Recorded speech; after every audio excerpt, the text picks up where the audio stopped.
Xi Upsilon chapter at Marshall University. I'm the current East Central Regional Vice President and the National Individual Discipline Policy Task Force Chair. And I'm also a member of the Cincinnati Alumni Chapter and FRAC. Now I'll go ahead, I'll start introducing our various panelists. So we'll start with Lori Gelsenko. If you'd like to say something. Thank you, James. Hi, my name is Lori Gelsenko. I was initiated into the Gamma Omega chapter at Arizona State University in Tempe, Arizona. My last fraternal role was regional vice president for the Desert Mountain region. Got to serve with Claire. And I've been a member of the Phoenix Thunderbird Alumni Chapter since 1977. But in 1990, I moved back home to Yuma, 3 hours away from Phoenix, so I haven't been as active since then. I am retired after a career in banking, nonprofit management, and informatics. Thank you. And next is Lynette Service. Hey there, I'm Lynette Service. I'm an initiate of the Sacramento State University Upsilon Phi chapter in the fall of 1987. Anyone who knows me, an initiation, all the good things is because of the chapter. If you don't like what I did or anything else, talk to Bill Stabelski, because he's the one that recruited me and got me in here. I'm currently going on 30 years working in the insurance industry. And if you name it, there's a type of claim, I've done it, as in settled it from fraud across the board and whatnot. Hoping in the next couple of years I can retire. Alumni chapters, I'm a co-founder of one of the newest chapters, which is NoHo, or North Hollywood, and serving as the VPCO. And I've been a member of about 6 or 7 different alumni chapters, depending where I am at the time of my life, and if I want to have multiple membership. Thank you, Lynette. Next will be Claire Roberts. Hi, I'm Claire Roberts. I was initiated in the spring of 1979, actually on April Fool's Day in 1979, to the Delta Omicron chapter at San Francisco State University. I am, my current fraternal role is to be chair of the COVID task force ritual task force, which created the virtual and social distancing versions of ritual that we're using right now. My current job title is I'm the VP of Risk and Compliance for a payments company called Marqeta in Oakland, California. I heard Lynette say she's hoping to retire soon. I'm hoping to retire by the end of this year, the beginning of 2022. So yay! I have enjoyed having an opportunity to participate in FRAC because I don't have an opportunity to participate in a local alumni chapter near me. So thanks. Thank you, Claire. And next we'll move on to Mary Miracle. And good evening, everyone. Yes, that really is my name, Mary Miracle.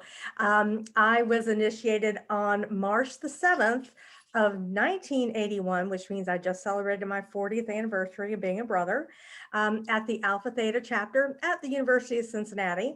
I'm currently an officer with the Cincinnati Alumni chapter, as well as the district director for Alpha Upsilon, which is Miami University in this town. I don't know if any of you've heard of it. It's called Oxford, Ohio. So, and in case anyone, some of you know who Oxford, right?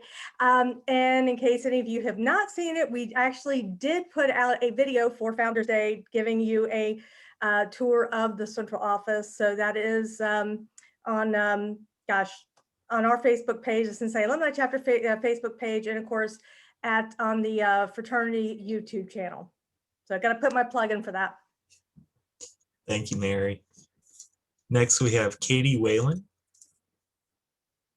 Hey, everyone. My name is Katie Whalen. You probably know me as Katie McGrath. I did just get married, so name change. I was initiated in the fall of 2015 at the Gamma Epsilon chapter at Oklahoma State University.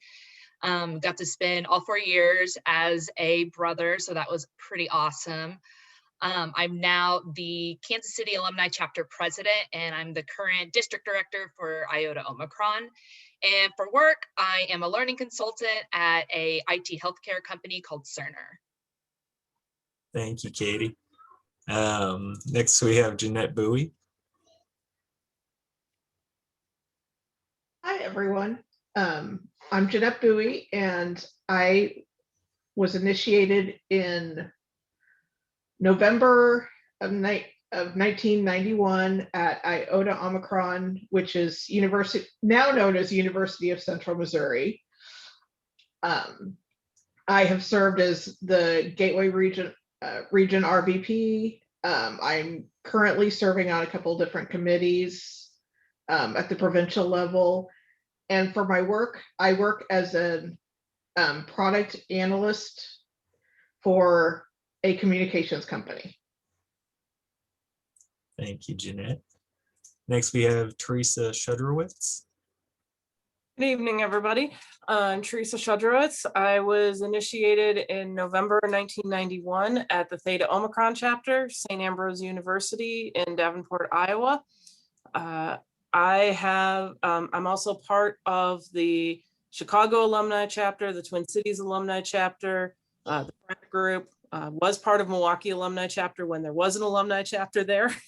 And I've served a variety of different roles on different provincial and national committees and alumni chapter officers over the years. Currently, I am a district director at Delta chapter. And in my professional career, I am the manager of software support at Glory Global. Thank you, Teresa. And our last panelist is Katrina Murray. Hi, everyone. I was initiated at Florida State University, Gamma Lambda chapter, April of 1990. I served as an education and leadership consultant for 2 years, and then I've also served as DD in a number of states, and currently serve as the DD for a chapter in Virginia, even though I'm in North Carolina. They're about 6 hours away, but I love being able to connect online and through these types of activities. What else? What else do you want to know? Oh, professionally, I'm in training and development for a company called Alight Solutions. Thank you, Katrina. Welcome. So the first thing that we're going to do now that we've met our panelists is we're going to go through a brief history of the fraternity going co-ed, and that will be led by Claire Roberts. She's going to talk about Title IX, the votes at GCC, emergency powers at GCC, and just a little bit of background history. Claire? I get the opportunity to talk about, all the dates and times and everything else that happened as related to when the fraternity decided to go co-ed. So just a little trip down memory lane, and for some of you, you may not have been here to have memories at this point. I was. So in June of 1972, Title IX passed originally, and it prohibited sex-based discrimination in any school or other educational program that receives federal money. So things kind of moved along, and in August of 1973, at the 29th Grand Chapter Congress in Portsmouth, New Hampshire, the delegates of the Grand Chapter voted to remain a single-sex organization by a margin of 4-1.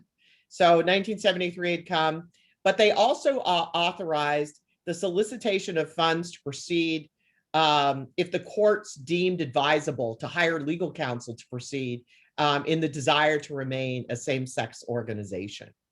And I'm just going to pause for a second, because I would be remiss if I didn't give a big shout out to Jim Gerhardt, who gave me a lot of this information, including copies of documents. So thanks, Jim. I just want to make sure he gets the credit he deserves. So it's 1973 at Grand Chapter, and 4-1, we say, no, we don't want to be a co-ed organization, and we'll defend our right to remain so. And in April of 1974, Delta Sigma Pi filed suit against the University of Illinois and the Secretary of the Department of Health, Education, and Welfare to say that the pending actions by the university against Upsilon chapter and by the Secretary of the HEW will deny the fraternity's constitutional right unless the fraternity allows women to become members. So we actually started to pursue legal action to remain a same-sex organization. And that fall of 74, the case was dismissed by the court, saying that it was too soon, this was all rolling out, and that it was too soon for us to have filed this case. Later in 1974, Congress passed an amendment to Title IX, which exempted social fraternities and sororities from the provisions of Title IX. However, the limitation was specifically for social fraternities and sororities. And things kept, as I said, things kept moving along. So early in 1975, the Fraternal Alliance for Inalienable Rights, good name there, huh? FAIR was formed. 14 organizations, including 10 fraternities and sororities, formulated a plan for action in response to the amendment to Title IX that limits the exception to social and fraternities and sororities. Now, at this point, you're like, well, why would a group of women say, the sororities say, that they didn't want this to happen? And part of them was they were afraid that if the fraternities went co-ed, that would impact their existence. And so as a result, they were there to say, no, we don't think that, we think we should be able to remain same-sex organizations. At the 30th Grand Chapter Congress in August of 1975 at Lake of the Ozarks, the delegates directed the board of directors to take immediate action and use emergency powers, but the board said, let's have a male vote first. So by then there were provisions in the National Constitution and bylaws that didn't allow for voting of membership on membership issues at Congress. And so they decided to do a male vote in the fall of 1975. And because what was happening is that the regulations that related to Title IX were actually starting to take effect in the fall of 1975. So they went out with a male vote. And as you can imagine, a male vote meant that they took a ballot with all the information that they put it in envelopes and mailed it out to all the chapters. And then the chapters had to have a meeting and vote and put everything back in an envelope and mail it back to the central office. So as a result, this took a couple, 2 or 3 months to get done. And on November 2nd of 1975, the mail-in vote, it was declared that the mail-in vote to admit women into the fraternity had failed. 72% of the chapters had voted in favor of it. However, it required a 75% majority was required for passage. So although the majority said yes, it wasn't the supermajority that was needed to make the change. So on November 7th, 1975, the executive committee of the board of directors. So for those of you who haven't been to a fraternity for all that long, the board of directors of the fraternity used to be made up of what you would consider to be the current board of directors plus all of the RVPs. So they had an executive committee of usually 8 or 9 people that they delegated their authority to. So the executive committee, through the powers delegated by the board, invoked emergency powers to permit the initiation of women by deleting the word male from the Constitution under the requirements for membership. So what happened was emergency powers were invoked. Women women could be initiated, and they began to be initiated. And then in August of 1977, at the next Grand Chapter Congress, the Grand Chapter had to ratify the action that had been taken by the board. And by that time, there were a good number of female brothers who were there representing their chapter as delegates. I'll let Lori Senko talk a little bit more about that aspect of it. But as you can see, there was a progression of activities that led up to, the decision. And, I have to say that in reading some of the documents that I've had the opportunity to review, there was a lot of ambivalence on the part of the fraternity leadership for whether or not going co-ed was a good idea or not. If you look at it, if you look at some of the reports that the grand presidents or the chair, they had a committee on sex discrimination. That was what the name of the committee was. And that chairperson, who's a past grand president, Hal Cannon, said that this could be very divisive to the fraternity in the sense that there was no middle ground. People were either really for going co-ed or they were really against going co-ed. There was nobody who was sort of ambivalent about it. They were worried about it. When you started to look at lists of pros and cons that they gave, even some of the pros that they gave were kind of a little bit puzzling based on the perspective of 2021, in the sense that you want to say, they focused a lot on the idea that, you couldn't let women into a brotherhood because of that. But then other people brought up, well, there's the brotherhood of man or the brotherhood of people, that those terms are often thought of to be not necessarily gender-based. They talk about wanting the fraternity to be a benefit to their campus organizations and to their community. Oh, and maybe if we bring some women in, maybe we could be more of a benefit. I'm like, oh, really? Okay. Then they started to say things like, well, it's going to cost us a lot of money if we have to fight this, because we're going to have to go to court and we're going to have to do a lot of things. And the fraternity wasn't in that great of financial condition, it would appear at that point. And they're like, it'll cost us a lot of money and we don't know if we're really going to win. And is that really something that we really want to do? They talked about the fact that admitting women was a great source of untapped membership. There were, people out there that they could initiate and that they could join the organization who were not allowed to do so. So how would that work? There was talk about that the cost of having to revise all of the documents. At that point, we had a constitution and bylaws, all the ritual books and everything that would have to get revised would be cost prohibitive. And I'll tell you that when I was initiated in 1979, I was initiated with a ritual book that had never been updated. They had to go through and cross out little parts so that they didn't say that, membership was only open to men. And so, but some of the arguments in favor, as I said, so even when you read these documents, you can see a certain amount of ambivalence. And even the article that the then grand president wrote in the fall 1975 issue of the Delta Sig was not this, let us reach out and embrace all of these women. It was kind of like, well, this is the future, we should sort of do this. And we want to be leaders and we don't want to be forced to do it. We want to take the lead ourselves. So, at some points during the time that I've been in the fraternity, there was this idea that the fraternity as a whole and all the members of the fraternity reached out and embraced women with open arms and thought this was the best thing that ever happened to them. And I would tell you that it's not really the case.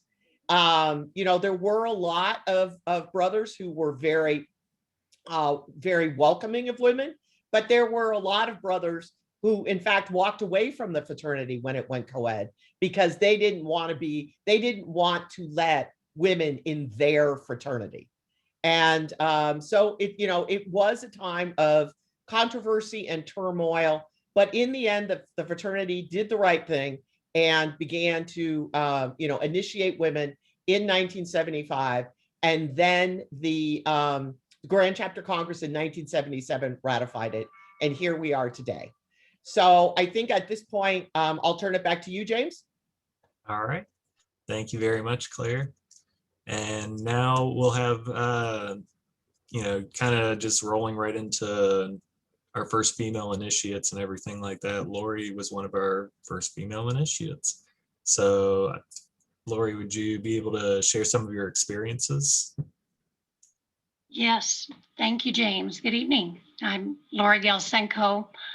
One of the greatest honors of my life was in spring of 1976 to pledge one of the first pledge classes in our fraternity that included females. And then later I was initiated into our brotherhood April 23rd, 1976 as initiate number 753 of the Gamma Omega chapter. Now before that, my first memories of Delta Sigma Pi were about a year before I pledged. I was working in the comptroller's office on campus at Arizona State. Two of my co-workers were Gamma Omega brothers. So I learned about the chapter's many professional and fundraising projects. Plus I got to attend an initiation banquet as a date before becoming a brother.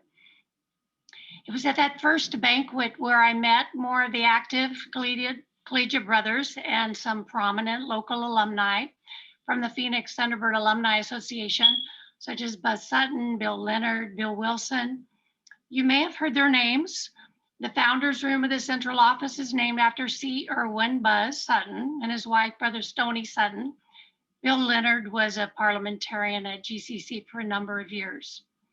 So Buzz, Bill, and Bill were extremely supportive of our fraternity for decades. They each served as regional directors. And I remember at the time being both impressed and intrigued. These very successful businessmen, they would attend chapter events and offer assistance. And why?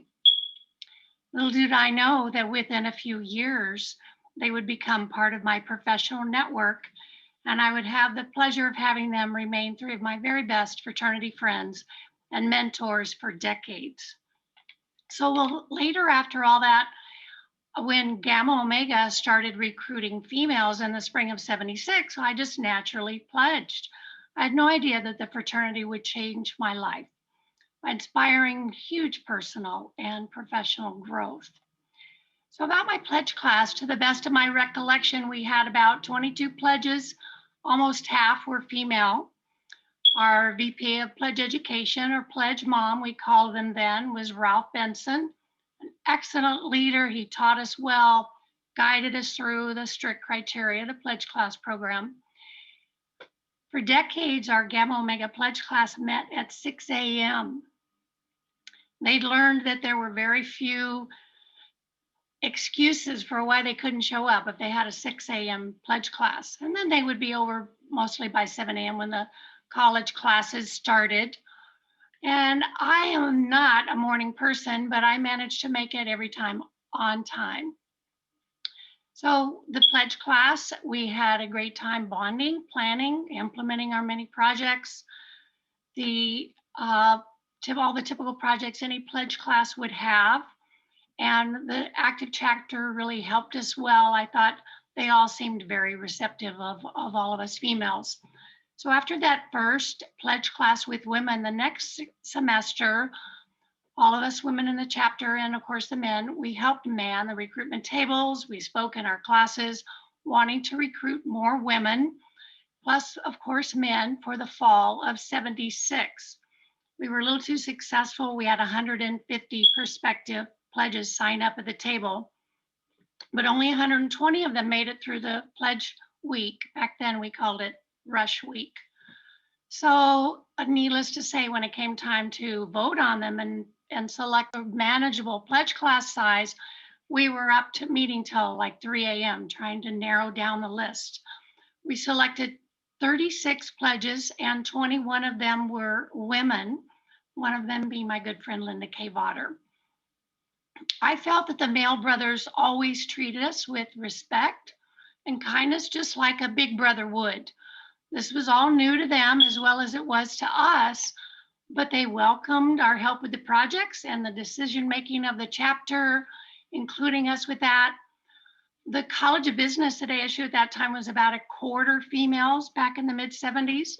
So I felt that it was great and only natural that we would have women to work with on our teams. They'd help us with the experience of working together on the projects and make it a more easy transition into the business world, which was still predominantly male at that time as well. So I really enjoyed the high standards that Gamma Omega set. We were second only to Alpha Beta chapter when it was the number of consecutive years of earning 100,000 CEI points for our chapter efficiency. That discipline of setting high goals, consistent achievement of them, and 39 years in a row, all that discipline really helped put me on the right track to serve other chapters and for my career success. So after 3 semesters of initiating women, Gamma Omega finally elected our first female president, Jan Garland, and she was instrumental in the next milestone I wanted to speak about. So Jan was our president for the fall of '77, plus going to be our delegate at Grand Chapter in Toronto, Canada, August of '77. So as Claire already mentioned, the board had taken emergency actions to allow the females to be initiated. So the question came up in Toronto to approve them, and it was approved. I remember beforehand, there was a certain amount of apprehension among the male and female brothers alike about what would happen if it didn't get approved. And what are they going to do with all of these new women in the fraternity? Now, the Grand Chapter, it's totally a guess on my part, and these are my memories. I could be way off. You know, the memory's the first to go. But I estimate about 1/4 of us brothers at Grand Chapter in Toronto were female, including more female delegates than just Jan. Once the ratification passed, one of the things to decide was, what do we call these new female initiates? Male brothers didn't want to change their traditional name, but many of them appeared very caring about what did we think. They didn't think we would want to be called brothers, so there were names considered like sisters or members. Jan Garland and myself and the other female brothers that were in Toronto, we surveyed the women at Grand Chapter and found out how they feel about the word brother and the name brother and what do they want to be called. So then as our Jan, as our delegate, she reported back during the discussion on the Congress floor. She gave an emotional, awesome speech. I really wish I had the words, saying that we, the women of Delta Sigma Pi at this Grand Chapter Congress, do not want to change the fraternity tradition that has been in place since 1907. We want to remain of equal standing with all of our brothers, and we also want to be called brothers. So Jan got a standing ovation, enthusiastic applause. The vote passed, and I am very, very happy we've been called brothers ever since. So there were about 12 of us from Gamma Omega that went to Toronto, and I was fortunate. That was my first of 22 consecutive Grand Chapters so far. They're all great and need to go if you haven't been. So many of them learn something new every time. I also had attended all but one of my regional conferences before they started having provincial and lead schools. It was at one of those early regional conferences where I met a few brothers from a chapter that did not want to initiate women. I talked with one of them, trying to find out why, and trying to convince him why I felt women are good for the fraternity. So he finally said that I convinced him. He didn't have a problem with me. He would take it back to his chapter and trying to convince them, but he was certain his chapter would never admit women. And I later learned that their chapter had their charter revoked for a number of reasons. That experience with people from that chapter, plus one other alumni chapter who refused for years to accept women, those are the only negative experiences that I've had regarding the issue of whether to accept women into our fraternity. I've been very fortunate.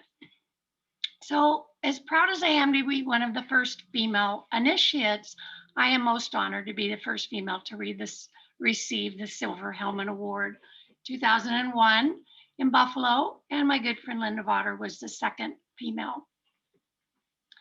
So I've been trying to rush through here and get in under the 10 minutes. A final thought. I was painfully insecure growing up, and it was a fraternity that helped me to work through all that.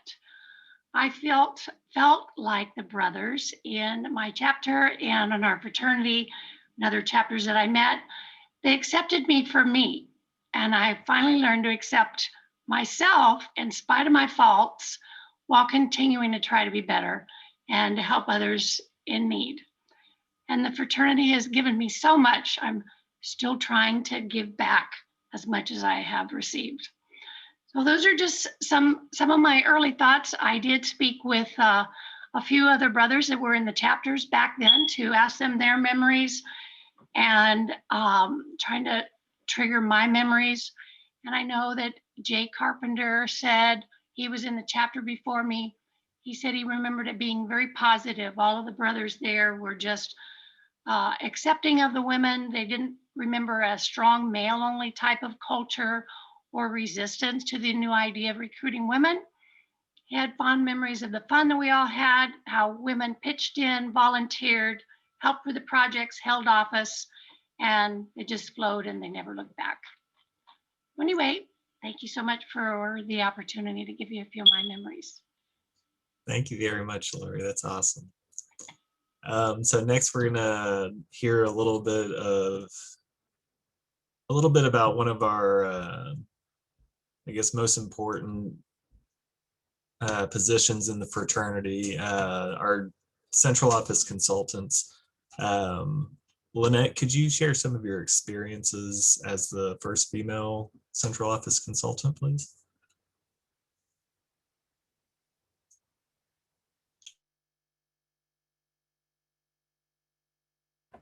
Lynette, you're muted.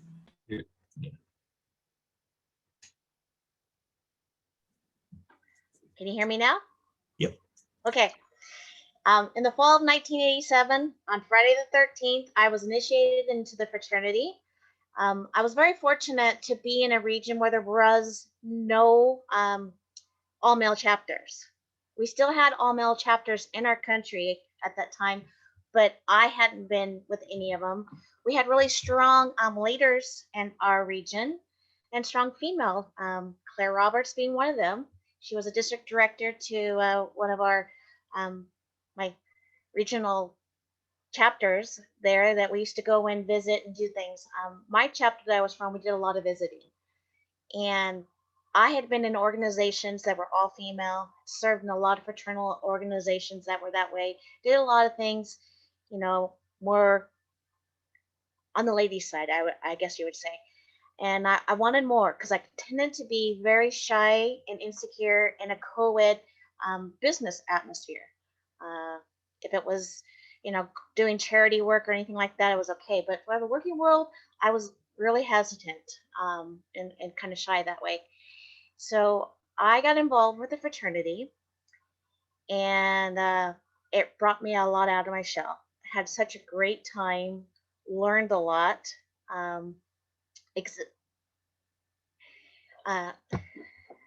Was able to experience a lot of positive things. There were some negative things there, but that I look at them in hindsight that they were also positive because they enabled us to pull together my fraternity brothers that were initiated with me, and we started help to change our chapter for the better. And we're talking about what today is called major hazing. I can't even tell you some of the things we went through when we pledged our fraternity. But all in all, I had such a great time. Ended my collegiate career by retiring as the president and then going to the Grand Chapter Congress in St. Louis in the August of 1989. And then our chapter won the travel award, which was awesome. And we just had a really, really good time. I met up with C.D. Ferguson, found out about the consultant position, had no idea that I would be the first or whatnot. I wasn't ready to give up on the fraternity yet. And at that time, in that era, there wasn't a lot of alumni participation, you know, committees or anything to do with the chapter yet. It's pretty much you did it in the alumni chapter. Today is a whole different involvement out there. There's so much more for the alumni to do after their collegiate years. So anyway, I got the position. So in December of 1989, became the first chapter female consultant. Didn't know that there was no prior females before me until I got the position and started getting all the phone calls and whatnot. Mind you, this is pre-technology, so it's snail mail or pick up the phone. Went through a little bit of a training and learned all the concerns about being the first female. Because not only was I the first female consultant, the first female brother hired and working for the fraternity at the central office. So there was a lot of changes taking place at that time. Looking back, I can give you a lot more now. I got a lot of questions at that time period. You know, what's it like being the first? What's it like being the first? Well, when you are the first and there's nobody else to talk to you about it, it's kind of hard to compare. You don't have anything to compare from other than, you know, is this my perspective versus my peers' perspective, or is this a female perspective versus a male? So I had those kind of things I had to learn from. I also had learned at the time that there was still a good amount of alumni out there that were not supportive or pro being co-ed. So I need to be very cautious about that, being the first. And I mean, that was really trained into me and everything else in the training program. And so me being me, I asked that when it came time for the Delta Sig, because every time they hire somebody new or the new elections come about, they always do a big write up and say, you know, congratulations, this is our first, or here's our new officers, or anything else. I asked for it not to be done for me. I wanted to prove to the naysayers of our brothers out there that being a chapter consultant and being in the coed business fraternity, that business was brains, had nothing to do with gender. And I wanted them to know me and interact with me based on the job that I did as a brother. And I wanted to set an example that way. And fortunately, the executive committee and the central office and the board of directors all agreed. Though I can tell you this, the executive committee didn't want to do that first. They wanted to have the hoopla and the Delta Sig, but I'm glad that they supported me on that. And then I traveled around, had a great time, got to see a lot of the US, got to meet a lot of brothers, went to areas. I never got to go to any of the chapters that were all male. We only had 5 all male at that time, but we're still, the fraternity as a whole was very cautious on that for protection and whatnot. And if you got to remember back there, then we did a lot of driving. The consultants, we weren't old enough to even rent cars. So the National Fraternity had to have a special release for us to rent cars as we flew all over America, rent a car, and then drove to the next states. There was no cell phones. There was no computers. You lugged everything around. There's no GPS. You hope that you were given decent map and directions to get somewhere. There's a lot of times you're out there and they would tell you just go down yonder to the big red barn and then turn right. I always thought that was on TV. That was not the case. There are places out there that are like that. So there was a lot of cultural things that I had to experience as well. And again, I think that's just, you know, looking back, is because of a consultant and the type of the job it was. For my exposure to the all-male chapters, back in the regionals and the provincial area conferences and stuff, I would go there and meet and interact with them. And I'd heard some of the scuttlebutt, and, you know, I'm letting this out now. It's okay, it's 30 years later, because prior to the best of my knowledge, no one knows about it until now. But I asked a couple of my male brothers, alumni, to get the biggest, strongest, loudest naysayers to the female brothers about us being co-ed, and let's go to meet up after one of the events. And it's probably a no-no. I do not encourage this to anybody, but at the time it was something I kind of felt needed to be done to show. I wanted them to get to know me better. And one of the big things was okay, by going co-ed, our fraternity was becoming softer, easier. We weren't knowing anything and stuff. So a whole bunch of us, I was the only female in there with all these guys got in there, and I challenged the guys to haze me, per se, on the old-fashioned way, you know. throw the letters, throw the alphabet out, throw me whatever the way they used to verbally haze people, throw it at me, bring it on, because I wanted to put across the point that, again, it had everything to do with knowledge, and knowledge was from our brains, not our bodies. And I actually want a lot of respect from individuals who were anti that, because after we did all that, we talked about it, what was my perspective? What did I want to change? Why did I want to change fraternity? And I said I didn't want to change it. I became a member of it and pledged it because I love the fraternity. I love its principles and what it had to offer, and how much I was growing and getting better in the business world because of it. I just wanted it to be able to assimilate to what we as a society were becoming, which was a co-ed business world. Women were out there, in the working world now, and we need to be reflective of that if we wanted to really stand by that, which is our oath and our principles, and why the fraternity came into existence. So that was my main mention out there. The majority of the chapters, when I go and visit them, they wouldn't had no any idea that I was the first female. We never really publicized it until after I was long gone. Again, the hardest part was probably meeting up in some of the areas where the alumni weren't as accepting yet. Other little things, though, was also changing probably the dynamics of the central office, because at that time, the central office staff, all the hired help that was not brothers, did all the secretarial work per se, behind the scenes, and they weren't initiated. Yet they knew as much about the fraternity, if not more, than some of our brothers in collegiate chapters, because they saw all the daily workings. And again, remember, there's no computers. Everything had to be typed by a typewriter. So you're telling me that somebody who's not initiated in the fraternity is typing all the secrets and whatnot down, they know a lot about it. They would always go to lunch and do things. And then the exec central office, who were all the guys, they all went and did something. Then here comes me. I'm not a guy, but I'm not when the secretarial staff helped. So I had to kind of try to help bridge that. And I was also a part then to help the conversation, saying, should the central office staff eventually be initiated and become brothers, since we had honorary brothers. I was also very fortunate to be a part of the original Otis.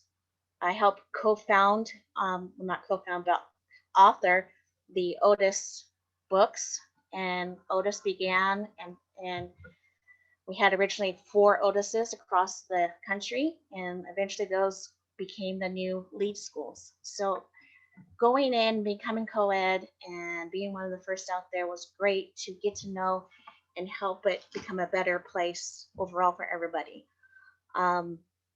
My counterparts, predecessors, all the male consultants, they welcomed me with open arms. Some of my closest friends ever to this day, we're still in contact. Yes, even Mr. Watton, he has a tradition of taking care of consultants when they come visiting in his area. I think the thing that I helped change was, as you ladies would know, you take a little more time to get ready. If you want us to be in a formal setting, like, black tie affair, there's no have a meeting and then 30 minutes later, put on a tux and go down and get ready. If you want to have the ladies there in the fine accessories and whatnot, they need a little more than a 30-minute break between the meetings and whatnot. So just wanted to, that was probably one of the things. I know I got a lot of positive harassment over saying, yep, going in and changing it so that they had to have a more of a break time. But I think that the older gentleman also liked it as well, because it gave a little more time to rest in between. In 2001, I had the opportunity of going back and meeting the first grand president being elected, who was female, and also meeting up with Lori as the first silver helmet. And so that was a really awesome opportunity for me because I have a picture of the three of us together being the first three females to do something significant in the fraternity up to that time period. There are others, but we were the three that were there at that time. In 1999, 2000, of Kronberger's year as Grand President was the first time I ever met my female counterparts. And that was the first time I ever got to sit down and talk to them about experiences. I knew what my experiences were. I knew the experiences of the guy's perspective, but that was the first time I ever got to sit and talk with female consultants and learn and see the differences, not only on era and decades, but also male versus female. Because again, prior to that, I didn't have any basis other than what was going on. So, but overall, I would say it was fantastic. Being a consultant, or ELK as they know, I had to learn that when I came back. Is a great job. I would not give it up for anybody. And I encourage anybody and everybody to serve the fraternity in all ways. And remember that business and brotherhood and brains all go together. Thank you. Absolutely. Thank you very much, Lynette. Mhm. So prior to the event tonight and everything, we had some questions that were submitted to us. So we're just going to kind of go through some of those. And in order to make sure that we kind of hear from as many of our panelists and, get a good, or I guess at least some kind of understanding. I know that if it's anything like other Delta Sig conversations, it can go 3 hours talking about just a couple things, I know. But yeah, if we can try to limit our answers to maybe 1 to 3 minutes or so, just so we can try to hear from as many of our panelists as possible. So our first question that we had come in was, what year were you initiated into the fraternity? And what do you recall the ratio of male to female being in your pledge class and your chapter? This is for any of the panelists that want to just jump in. So I'll go. I was initiated, I said, in the spring of '79. There were 13 members in my pledge class. There were 8 guys and 5 women. The president and vice president of the pledge class were both women. I was the pledge class president, and I was the first woman to be pledge class president at Delta Omicron. That was when I discovered that there were a lot of alumni who didn't think that was a very good idea. So back to what Lynette said about needing to know your stuff, because whenever the alumni would come around, I would have an opportunity to be quizzed on many a thing. Mhm. We pretty much doubled the number of women that were in my chapter. I think mostly because not because my chapter wasn't open for it, they were just lazy about it. So the fact that the 5 of us came in together, we then turned that around, and after that, the number of women just started to multiply pretty fast. So I'll go next. Yeah, I was initiated in the spring of '81, and my chapter was actually very friendly towards initiating women. I would guess at the time the chapter was probably 60-40 male female, and I would guess my pledge, again, it's been a few years, but it would probably be about the same ratio. For mine, so I was initiated fall of 1991.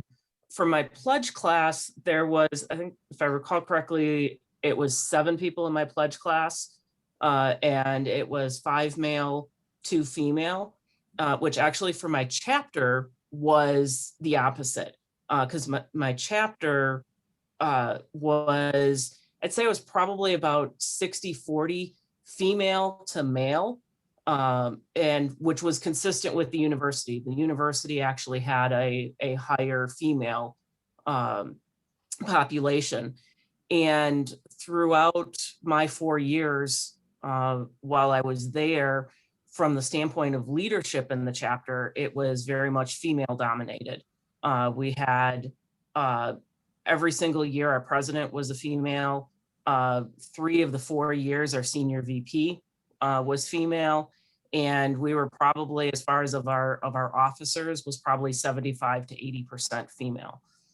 which was, it, like I said, it was consistent with the university population, but then it was also, it was inconsistent with some of the other groups on campus, because there were other groups that were definitely more male dominated. You can go next. So I was initiated in 2015, and originally our pledge class was pretty large, and it was about half and half on female to male. By the end of us actually getting initiated, that number did drop quite a bit. Not the best situation, but it was what it was at the time. And we ended up having 7 guys and 4 girls initiated, and then going into just the chapter aside, looking at it from aside of the pledge class, it was pretty half and half, about 50-50. But if you looked at it, our exec team, it was female dominated for sure.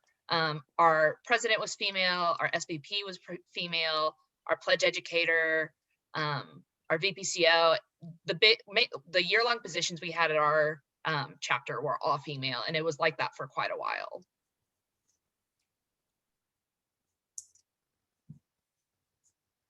Okay, pledging in 1991, our school was a fairly even split within the business school.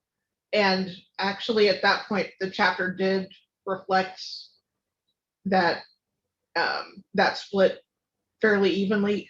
There was a lot of female leadership in leadership positions within the chapter. Like the chapter president, when I pledged, was a female, and actually then what became, if I remember right, she was one of the national coeds. So it, and she set a high standard for the rest of the chapter. Was it Dawn? No, I actually predate Dawn. I gotcha.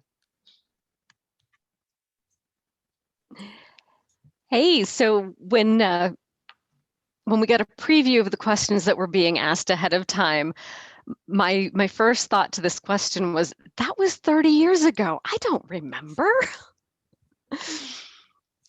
So I checked. I found some of my older items that I have from that time frame, and I think our chapter was about half and half, male to female. I think our pledge class was split pretty evenly. What I do remember is when I was graduating that last semester, or maybe it was the semester before, the chapter president was male, but all of the other executive committee members were female. So I had to laugh at that one. But yeah, for the most part, while I was in school, our chapter had a healthy balance of women and men in leadership positions. So yeah, there you go.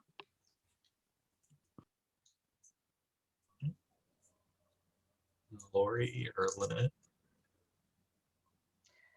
This is Lynette. When I was initiated, we started out 19 in our class. 9 of us made it. Again, back to the days of hazing, unfortunately. And it was a 5-4 ratio, 5 males, 4 women.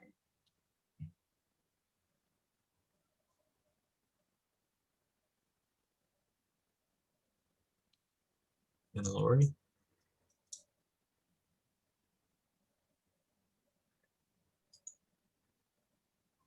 We have Lori on, or? I think she's on mute, but she's talking. Oh. Yeah, I just found her picture. Lori, you're on mute. There we go. Yeah.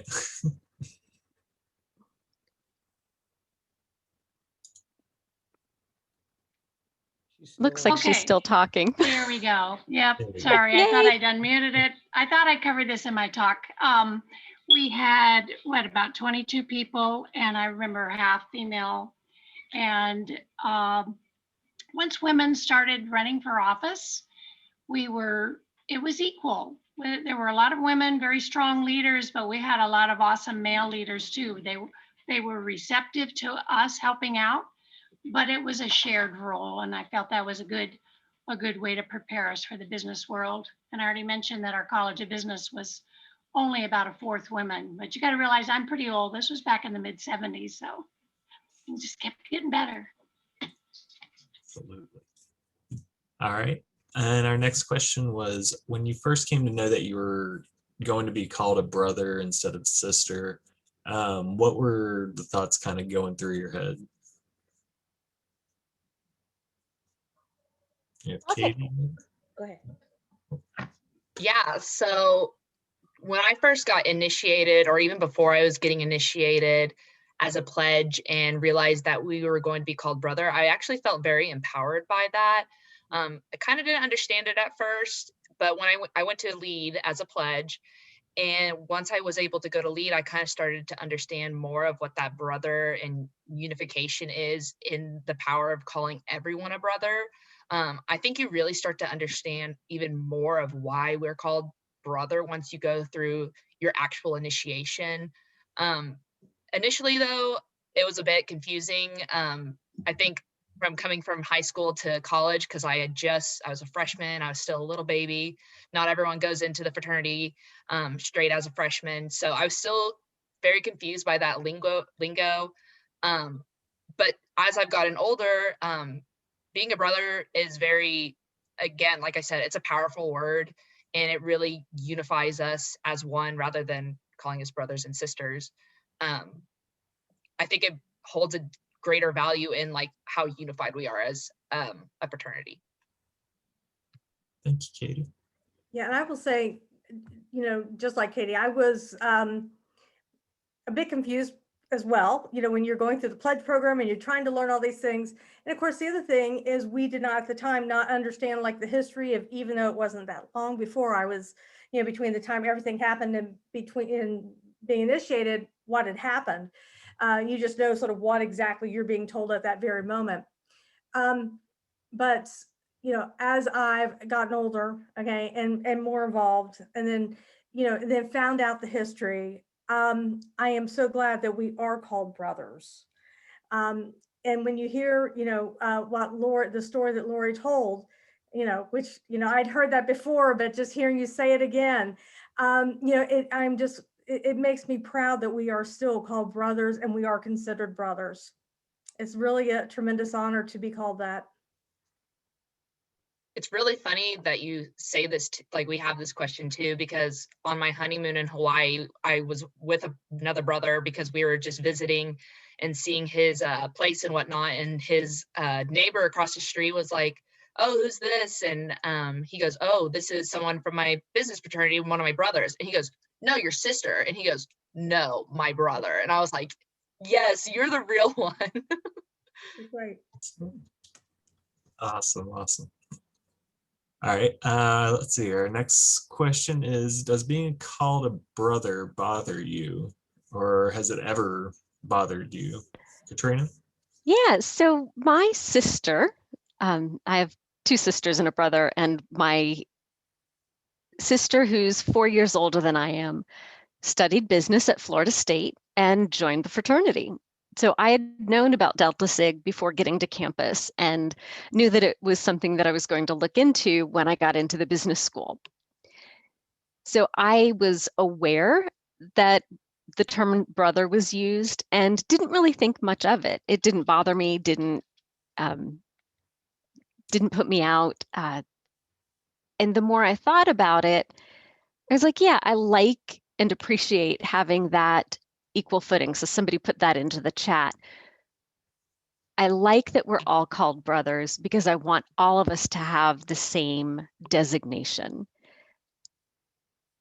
If it was different, if we were, males were called brothers and females were called sisters, I think it would be really odd because then it wouldn't seem as consistent and it just would be not confusing, but wouldn't have the same type of a feel to it.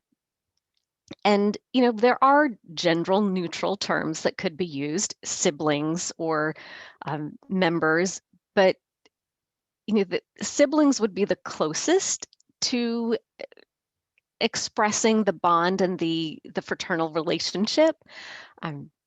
So yeah, I like the consistency of brother, but no, it's never bothered me. And I joke that my sister and I are related twice. We're sisters and we're brothers. Awesome. And Jeanette?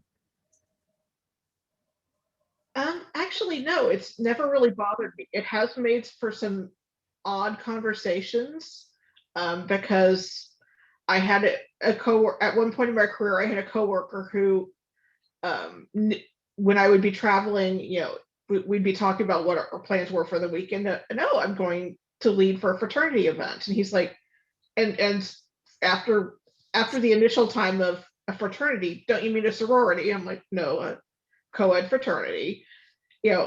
He then decided that, oh, so you're a sister, and I'm like, no, I'm a brother. and saying otherwise is grounds for for a discussion. And then as a joke, every time I would, he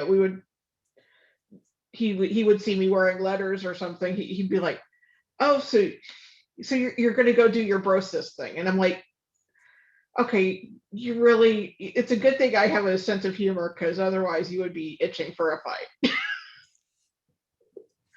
So no, it was a little odd when I first heard it, because I'd had no exposure to Delta Sigma Pi before I pledged. And so, but it was just, oh, okay, that's the term they're going to use. I'm okay with that.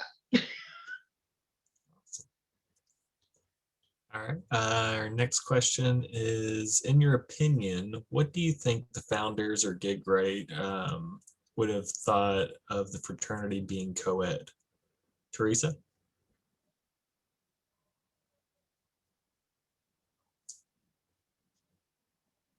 Is Teresa on mute again? No, I'm here. Just couldn't get Oh, off there mute. That's okay. My mouse was not cooperating. Oh, but I think, as far as that, there's kind of, looking at the times, because there was, definitely at that time that, it wasn't something that, would be considered, and that, there also, as far as that, there weren't, just historically, there weren't a lot of women in universities and in higher education, at that point in time. But I do like to think that they would have been open to it, and and reading up on the reasons as far as why they started Delta Sig, that I think that is consistent with that if they were looking at the time of how to be inclusive of people, that they would have also included women if that was part of the culture at that time, because they were already looking at being inclusive of different other different identities and different with the religion and race and so forth.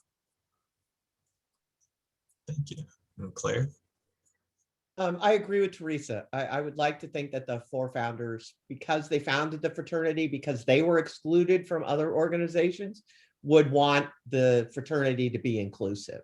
So I think that Teresa put it very well. Gig Right, on the other hand, I think would hate it. Gig Right did a lot for the fraternity, and the fraternity would not be what it is today without him, but he would not be able to survive in 2021. He was a man of his times, and a very conservative man of his times. I've heard the term bigoted used in a lot of respects. So, at one point there's a story, and I'll just be quick, is that so Harold Valentine Jacobs was Jewish. Well, somewhere along the way, Jews were excluded from being initiated into our fraternity. And Harold Valentine Jacobs came back to visit, only to discover that he would not be eligible to be initiated into the fraternity that he founded. And and that would be a lot. And Gig Right's influence would have had something to do with that. At least that's my understanding. So I think the four founders, as I said, I think the four founders would be, it was 1907. So keep in mind that women couldn't vote, much less do anything else. But I'd like to think they'd want us to be inclusive. Thank you. And we'll start the next question with you as well, Claire, and the question is, why do you like being called a brother as opposed to a sister in the fraternity? Well, some people alluded to what we went through to get initiated into this fraternity. And I would have been, in the late 70s, I kind of said something about, the alumni weren't happy with me. There was a lot of things that would by today would be a crime, much less just stupid. And I'm going to tell you, on the day I got initiated, nobody was going to call me anything different than the men that were standing next to me. And I've never, I've had a lot of people correct me through the years. Oh, honey, and we were chatting in the chat box. Like, I don't know what kind of organization I belonged to. I joined, I joined a fraternity. I'm a brother. That's just what, and the alternative to that, to being called a brother, is being called a member. And that just doesn't seem like that just doesn't resonate the same way for me. Yes. Absolutely. Katie? Yeah, I mean, I'm kind of like what Claire was saying, like I get a lot of times where I will tell people I'm in a fraternity and they're like, you mean sorority? I go, well, yes, I am in a sorority, but that's not what I'm talking about. And so I'm, a lot of members, I would say, or a lot of brothers are probably in multiple organizations. So I'm in a sorority, and in that organization, I want to be called a sister because everyone else is. In my business fraternity in Delta Sigma Pi, I'm a brother and I want to be called a brother. And that really, those two words are used in different instances. And so again, I mean, I haven't really had to experience the same kind of level of having to fight for myself because I was initiated so much later. In 2015, I didn't see that at the school I was at. Again, female leadership had already been established and the female agenda had already been established as well, or the female factor, play on words. So I haven't had to fight for that name to be brother, but just hearing from all of these ladies that are on here that are brothers, it just means even more to be called a brother. Thank you. And Jeanette? The reason I prefer the term brother is because I think Katie said it well. It's even footing, it's empowering. It's a strong, like it or not, it's a strong picture that word paints.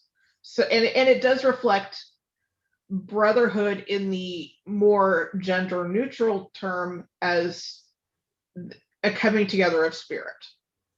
So a coming together of people, not men and women, but people. So I call me a brother, or that's what I'm going to go with. Call her a brother or fight her. Call me brother, or we will have words. Awesome. All right, let's see. Our next question that we have is, what do you think are the positives of having women and men in our fraternity? Mary? The first thing, from a individual point of view is the fact you get to work with all kinds of different people. And this is really supposed to be, where research and practice, is the intersection of it. And if we don't make that available to everyone, shame on us. This is what we do. From the fraternity point of view, again, at one time, and someone said they had 25% of their business college was women. Well, nationally, 55% of the business students are women. So, and it might even be higher than that. I mean, obviously, had they not changed, we would be missing a huge opportunity. And part of the reason we had the growth is because of women being in the fraternity. Teresa? Yeah, I think that it's definitely, a lot of times, we do say that the fraternity is where, an opportunity to learn for going out into the real world. And the fact that, the business world, and as well too, so many of us go into things that aren't just business. So, being able to have that experience and, being able to have that ground to be able to practice those leadership skills, practice the, the working with each other, and then to be able to bring that to the real world, and bring those skills, and to be able to bring into into a field where that maybe those fields going through the same things, because I see a lot of the same things in I'm in IT, and how the fraternity has progressed with bringing women into the fraternity, that there's been that same progression in the IT world, and so being able to bring bring that stuff and have the real world and the fraternity meet. That's always a positive. Awesome. And Katrina? Yeah, I'll just reiterate, with the fraternity being an organization in which we prepare for the professional world, you're not going to, probably not going to encounter industries that are just men or just women. So having the integration is definitely helpful, and helps to prepare our students, our collegians, to work in the professional world and work with each other. I just wanted to mention, Lynette said earlier that when she was a chapter consultant, or now education and leadership consultant, there were 5 chapters who still weren't initiating women.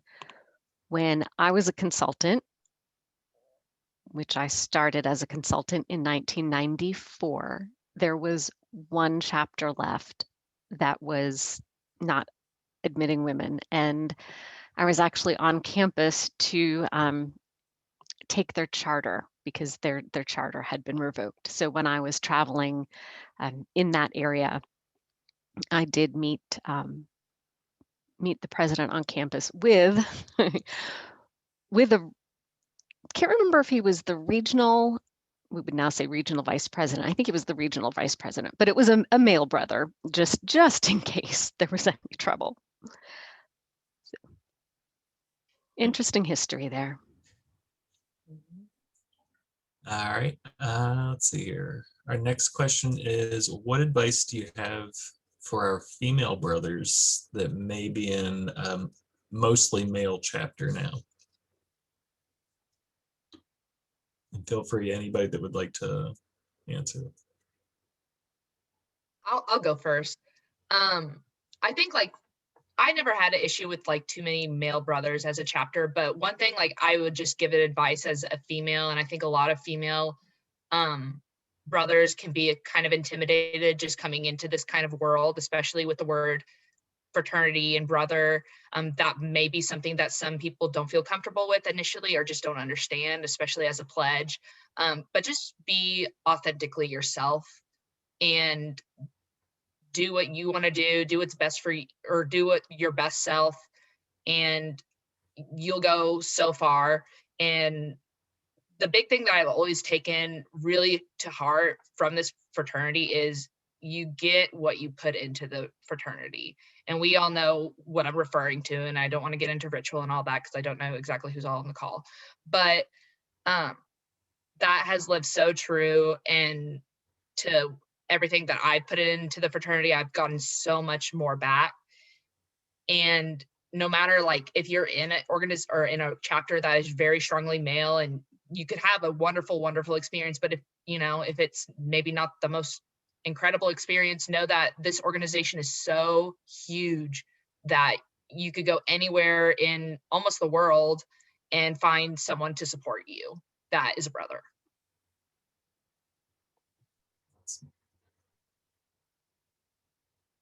I'll answer that also. Can you hear me? Yeah, Okay. please. I would say if you find yourself in a male dominant, as in more males than females, embrace it. I want to also to be like Katie said, be true to who you are. Don't try to be a guy or somebody else. Just be the best of who you are and learn everything you can from them, because you may end up in a working environment where you are the minority. And if you've already experienced it, you already got a lot more going for you out there in the working world, because you're going to be able to tackle what your job needs and not worry about how to interact with the different dynamics of individuals based on gender. Because again, gender doesn't have anything to do with knowledge or with performance in a business world. So embrace it and just shine. Thank you. I think, too, and even that kind of what was, was said earlier of just being aware of the larger picture of the fraternity, that, each chapter has its own, its own identity and its own look. So there's definitely things that you can learn and you can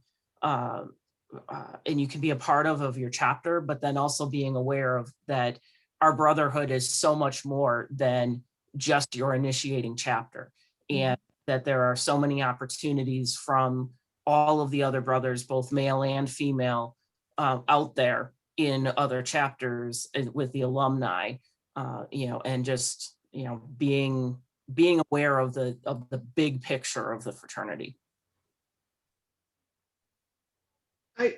I would also suggest that that's similar advice should be given, because now we do have chapters where it's prominently female, and it's so that same advice can be given to the male, should be given to the males of those chapters, that that be yourself and go recruit, go find, so you can expand that circle. And that's along those lines, just thinking from a diversity and inclusion perspective, we have some chapters that are trying to ensure that they are representative of the business school. So is the chapter reflecting the makeup of the business school? Yep. All right. And so let's see here. Unless anybody else had something to add, we have a few questions, or well, sorry, I'll ask first. Is there anything else anybody would like to add? Okay. So yeah, we have a few questions that we're gonna jump into. They were submitted by a few different people anonymously. So any of our panelists, feel free to jump in. The first question that we had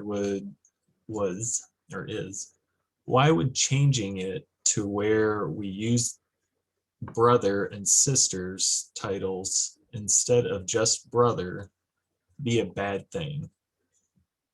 I think this has been really hit on the head very well by all the ladies on this panel. And like, just to like summarize, like the women that have started or were the first women of the brotherhood, like really, worked their tails off to be of the same footing as the men, and to not be called anything but brother would be, quite frankly, just disrespectful. And that's something that I think a lot of people probably like just don't realize, especially the younger generation as they're coming in. They don't have to, not that they don't have hardship, I'm sure they do.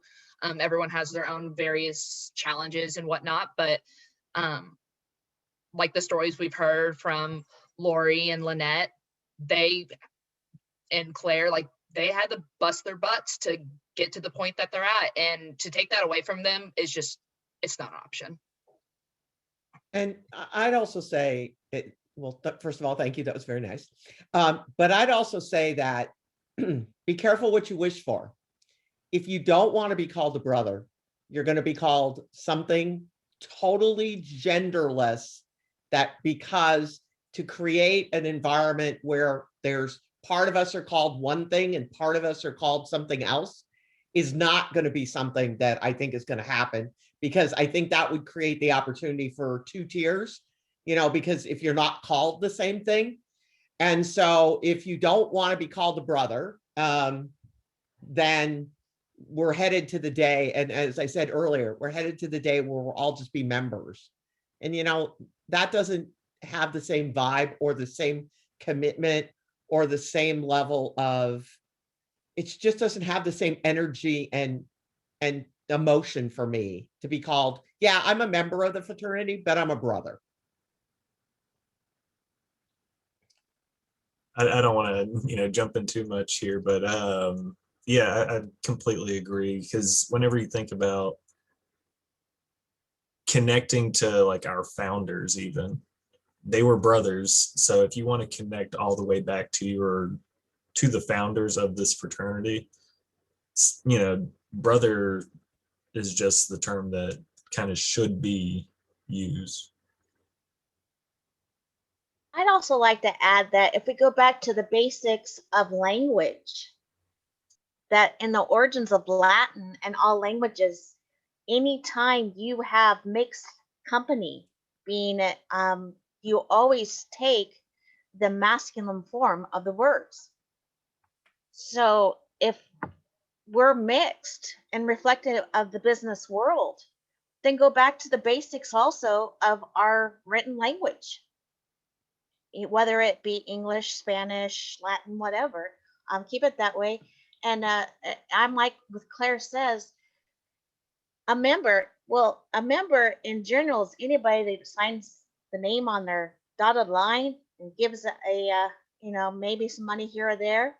It doesn't have the cohesive family unity bond as much as a brotherhood does.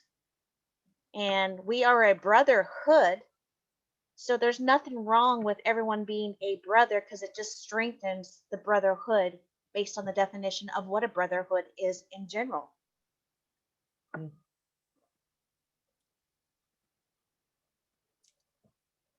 So our next question that we have is, do you see Delta Sigma Pi going back to being single gendered in the future? And if so, which gender would keep the name? And like I said, some of these questions were submitted by multiple people. So let's hear what y'all have to say. I do not expect that our membership would choose to split in any way. And it would have to be the whole fraternity that makes this decision, of the grand chapter. And I just don't see it. To be quite frank, if some of the chapters or if we decided to split to just one gender, a lot of the chapters that are existing today would no longer exist just because of numbers. Let's just be honest. Right. And that is not conducive of the way our professional business world is today. If we are a professional business fraternity, we need to, I think, emulate what it is that's out there in the professional world, which is not one gender. Absolutely. And let's Title IX is still a factor. Do we want to not be able to function on college campuses? Because you would not be able to reserve, chapters would not be able to have office space. They would not be able to reserve classrooms. They would not be able to function on the campus. And it would also put, as far as if in that surviving organization, it would put those members at a disadvantage as they advance into their professional career, because the professional world now is diverse, and that, being able to bring that diversity and bring that experience.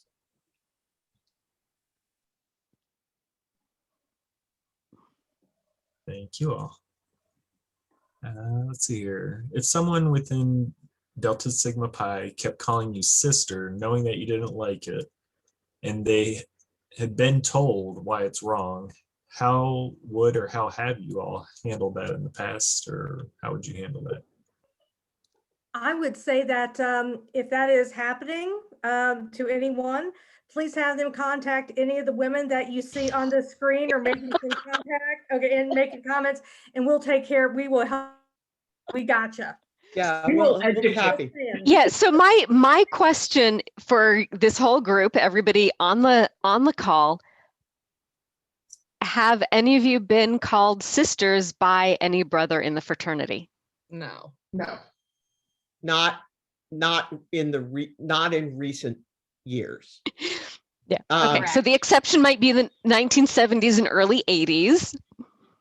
And we're back getting then lots it of was more nope and common. never. And I would tell you, so if we take a slightly different bent, men who were not willing to acknowledge that I was a member of their fraternity. And that continued into the 90s. In fact, I had a new boss, going out to dinner with the new boss, it's all hot. I'm proving that things are gonna be good. And he starts asking me, what do I do for fun? Well, this is a good opportunity to explain to him about the fraternity. Yeah, turned out he was a Delta Sig, and he would tell you that he was a Delta Sig because he would have nothing to do with the organization since they decided that they were going to ruin it by letting women in. And I was like, oh, this is going to be a lovely time. So I reported to that guy for 2 years, and it was a lovely time, as you can imagine. But there were older brothers who, especially because I'm married to Mark, and we would go places. When I was regional vice president in the early 80s, and there was still a chapter in this region that was all male. In the region I was, we called them regional directors then, but regional director for. When I went to their, I think it was their 25th anniversary, Mark and I went together. All the alumni came in, they went up and greeted Mark, and everything was good. And I could have been gum on the floor. Not to all of them, but to a large percentage of them. So you just keep showing up, because I have as much right to be here as you do. I am doing my part, everything that everybody said about, and that doesn't happen anymore. I mean, at least to me, because thankfully most of them are gone or don't come to fraternity events. It's just a matter of, if you find somebody who doesn't think you deserve a seat at the table, keep coming and taking your chair, and just show them that you do. And I think, for me, that I haven't had the experience of, where they've insisted on calling me a sister. It's been more of, that it's of the, of whether you belong or not belong, more than around the name. Because there's, I am in an area where 2 of the chapters that had been, were the holdouts of the all male, and was involved with both of those schools with trying to reinstall the chapters. One was successful, one has not been.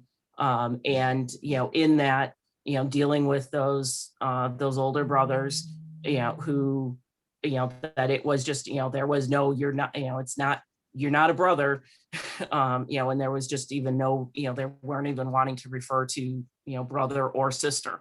So it's been more of that versus, the sister comes more from the outside of the fraternity, of people not understanding the co-ed factor of a professional fraternity versus the, your stereotypical social fraternities and sororities.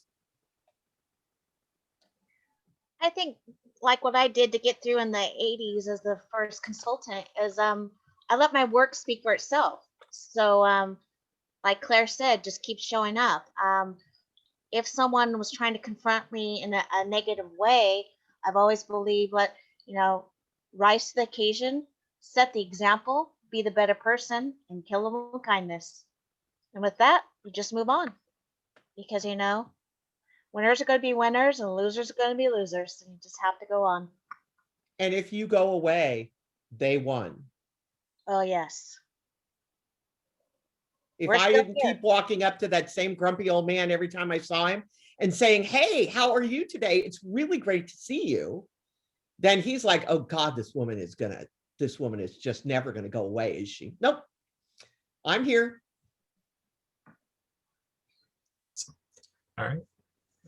And this next question will be the final question of the panel tonight.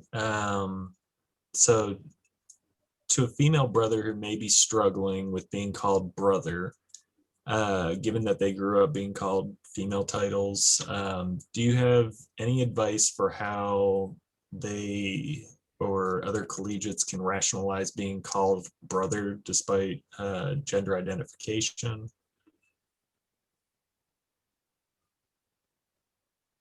Conversations like this.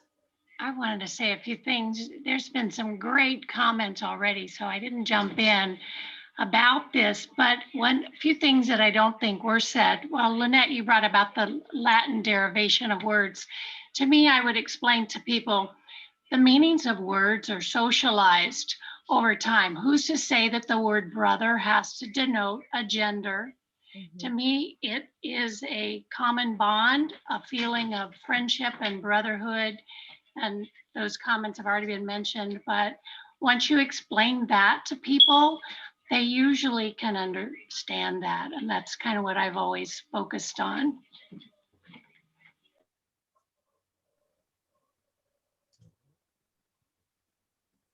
Well, then, if nobody Yeah, has I think that covers it. yeah, that's kind of what I was guessing too, but I just want to make sure. So thank you all very much. I know personally, if it wasn't for women being in the fraternity, I would not be in the fraternity. The brother that approached me about being in Delta Sigma Pi is female. A lot of the brothers that helped build up my home chapter are female. One of them is on this call and is very near and dear to me, and I really, really appreciate it. So thank you, brothers, for all that you've shared with us tonight, on all that you've given to the fraternity to push us forward. So thank you all. So real quick, before I turn it over to Vito, we are going to do a province roll call real quick. So I believe Vito set up a poll, should be popping up there.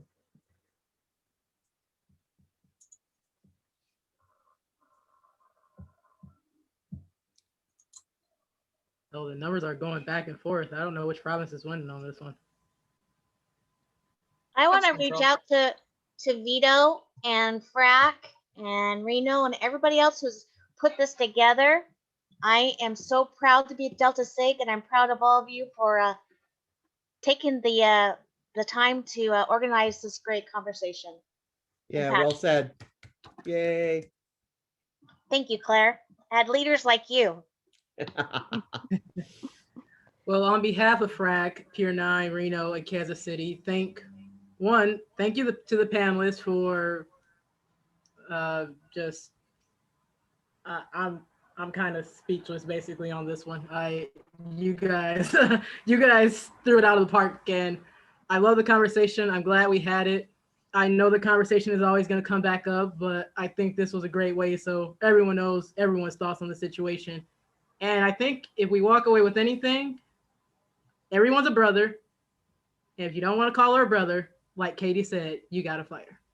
I think that ends it. And it looks like South Central and Soul Pro are tied for 27%. So it looks like the FRAC numbers are the same as today's event. But thank you, Mary.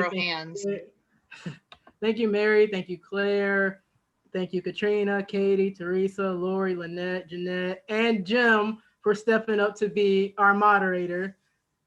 Many people said no, and then he finally said yes. So with that, I'm going to end the recording. If anyone wants to stay back and chat more about what's been discussed in the chat or here, but have a great rest of your Wednesday night if you want to stay back. And FRAC's 1 year is this Saturday. So check out this Friday. So check out the event. We love to see you guys there, and proud to be a Delta Sig.